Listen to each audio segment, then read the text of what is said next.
A raptor is a bird of prey, and that means that they hunt and kill live prey. They are a predator, and they are at the top of their food chain. The word raptor means catching and killing with your feet. Birds of prey have 3 adaptations that make them birds of prey, which means they catch and kill their prey. And the 3 adaptations that birds of prey have are the hooked beak. It's very sharp and hooked, and they use that to pull the meat off. They also have very sharp talons, big feet, very strong feet, and that's how they kill their prey. They squeeze their prey to kill it. An adult human male has a gripping power of about 60 pounds per square inch. A hawk has a gripping power of about 150 pounds per square inch, so it's very, very strong. And then an eagle about 1,200 pounds per square inch. So when they grab you, a lot of times they're grabbing so tight that they often can't let go. Sometimes things like osprey will go down and grab a fish, and if the fish is too big, it can't let go, and a lot of times it gets pulled under and sometimes drowns because its gripping power is just so strong it can't let go.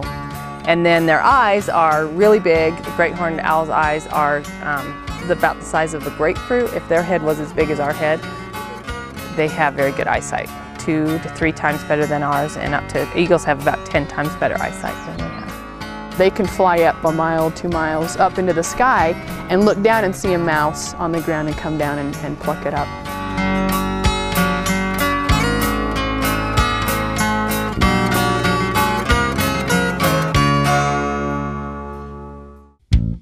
The programs that we do at the parks are evening programs or campfire programs because we do them in the evening in the campground at the different parks. We do them at Jordanelle, East Canyon, Rockport State Park, and Wasatch Mountain State Park.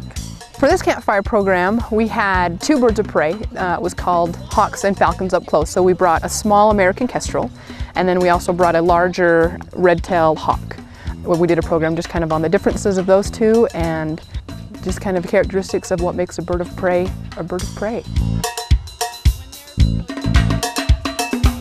The benefits of doing educational programs like this is that people actually get to see the birds up close. They learn firsthand, and they can see the characteristics of them and then be able to identify them in the wild and move to protect them because they are a protected species. The red-tailed hawk is named Caloris. He is a western red-tail caught in barbed wire fence, and when they tried to rehabilitate his wing, the tendons and ligaments didn't heal properly, so he can lift it up, he just can't extend it out. And so he is permanently non-releasable.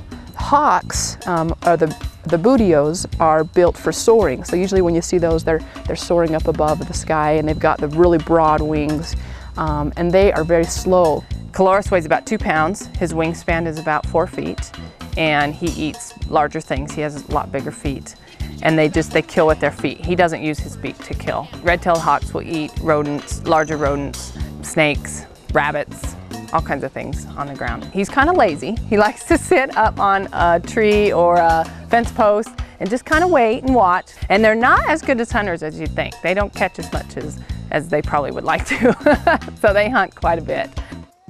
Yaki, the American kestrel, was found on the doorstep of the rehabilitator's house, and they realized that the left wing was injured, and they tried to fix it, and they couldn't fix it. So she is permanently injured, and she's now an education bird with Hawkwatch International. An education bird is a bird that cannot be released into the wild. They can't hunt.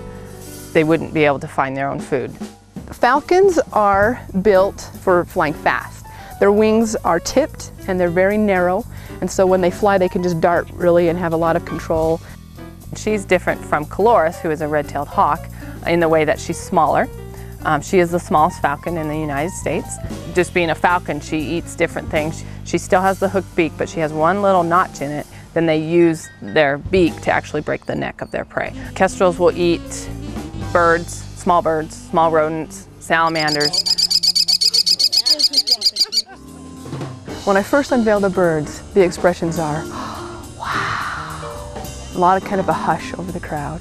You know, they never see these birds up close, and so it's neat for them to get a close-up look. The expressions that we see from the kids and the adults when we bring the birds out are just like, wow, this is really cool. This is, you know, that's such a big bird, or oh, wow, look at the colors on the kestrel, and